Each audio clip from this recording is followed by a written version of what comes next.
What is going on, guys? It is Trifecta J here with episode 9 of my Kings MyGM, and we're starting off looking at our season stats. We still have 2 more games to go, but this is sort of a end of the year. These won't change a whole ton. Eric Moreland actually shot very well from the field in limited minutes, shot over 50%. Nick Stauskas, he of course got hurt. He was playing well, shooting well. So you can see we gave up 98.5 points per game, or we scored 98.5 points per game, allowed 100.2 points per game. So we allowed more points than we got. So we'll have to fix our defense and really our offense more than anything, as our second unit does not have a lot of offense. But you can see our injuries. Nick Stauskas was very close to coming back for this game. He was still 1 or 2 weeks away, so we would just hold him out for the game. But we're taking on the Los Angeles Lakers, one of the worst teams in the West, just gonna be honest. They don't have a lot of talent. Kobe's older. You have like Jeremy Lin, who will always be known for Linsanity, and that's pretty much what he brings, a marketability to your team. But he's an NBA player, but he's not a NBA championship point guard. However, Kobe and Ed Davis in the paint and one, starting off already with and ones in this game. If you remember last game, they were just coming again and again. But now Julius Randle's in this game. He's a player with a lot of talent and potential. Wesley Johnson, first round pick, didn't work out. But now Ben McLemore working up top, gets a screen from Cousins, and McLemore goes in the paint and just slams on 2 Lakers. But now Landry working low on Kobe. He goes across the middle, and that is another and one. We're starting out with the and ones early again, but now working from the elbow, face up, down low to Kobe, Darren Collison, and what a cut from Julius Randle right there. That was a really nice play, as Collison cannot handle Kobe in the post. However, you can see Ben McLemore, he would just go off in this game. He played really well, shot extremely well. You can see him pull up right in Jeremy Lin's face, and he gets that shot to go. But like I said earlier, this is the last episode of the of this season. I'll simulate the final game, then we'll get into the off season. So I wanted to talk about, before it starts, sort of what my plans are.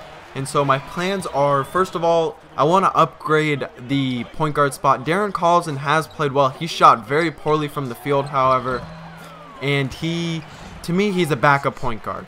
That's pretty much what his role is, or he's a starting point guard on a not great team, and definitely not a team who will compete for an NBA championship, which is what we want to do. But Xavier Henry, going back to the gameplay real quick, Carlos Boozer, another guy past his prime. Lakers have a lot of those.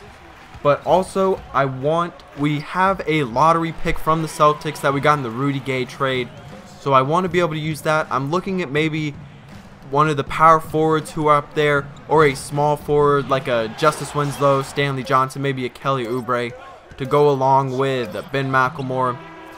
Just someone who will be able to complement him. I want someone who's a good defender, and Oubre doesn't exactly fit that mold, but he's a much better shooter than the other 2 I mentioned.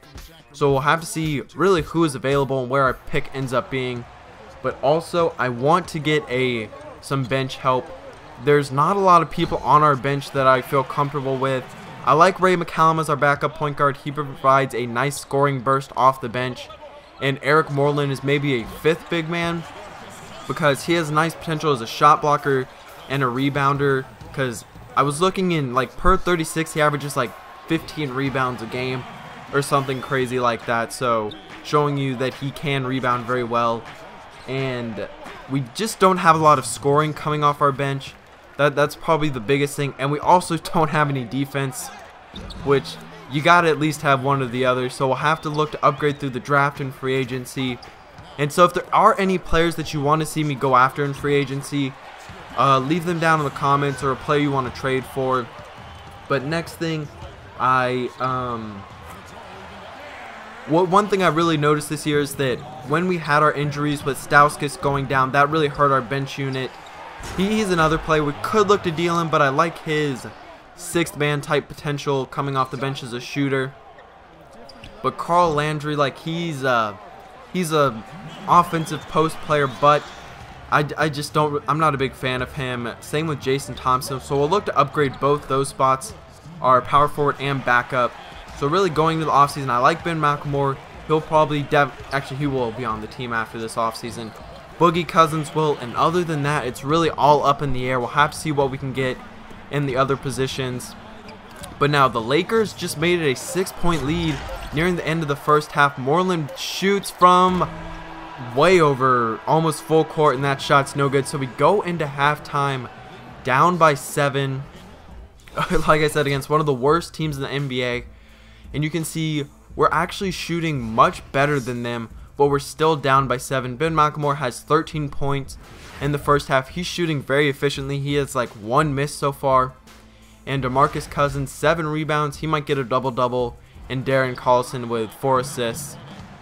But Kobe on the fast break, he goes for the dunk, still showing you he has some of that lift as he gets that shot in. Now McLemore, Kobe falls down now for 3, and that is knocked down.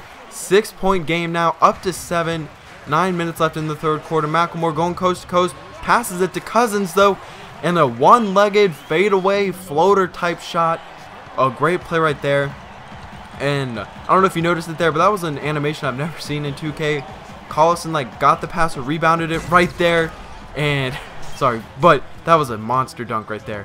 However, Collison got it and like spun it around his back and then started to take off, which I thought is pretty cool.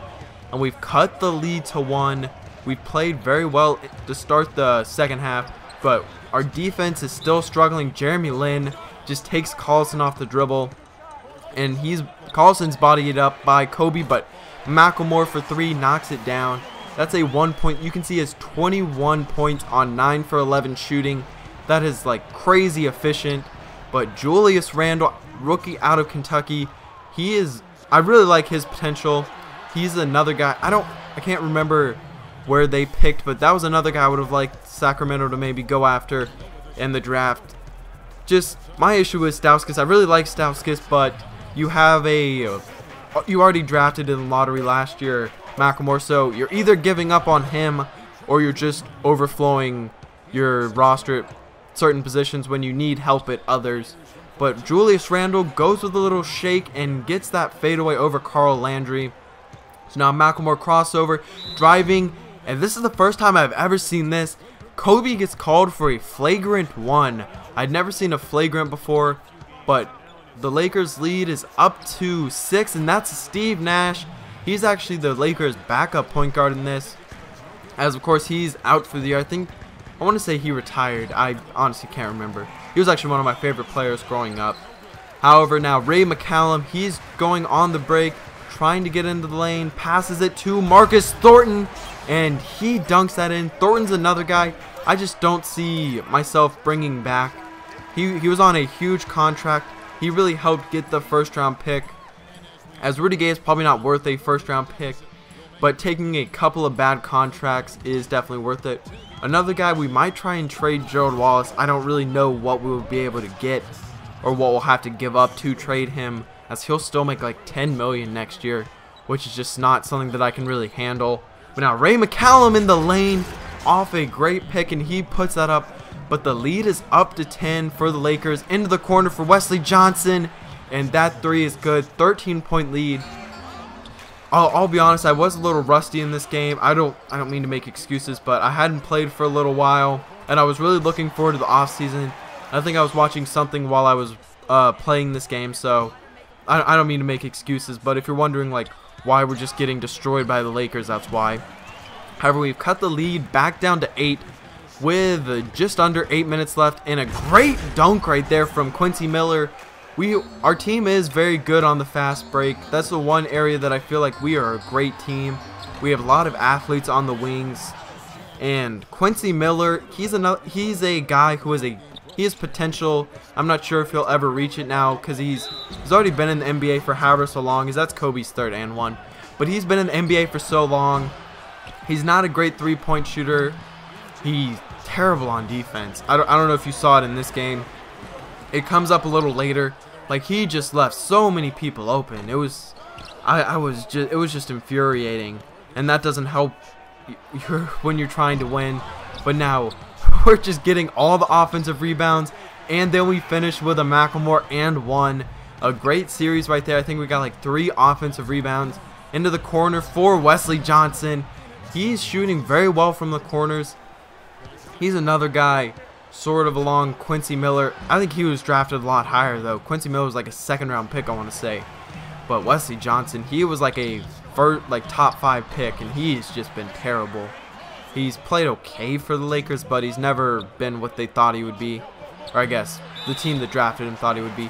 But you can see right there, Carl Landry actually fouls out, so we'll move Emeka Okafor to the power forward spot.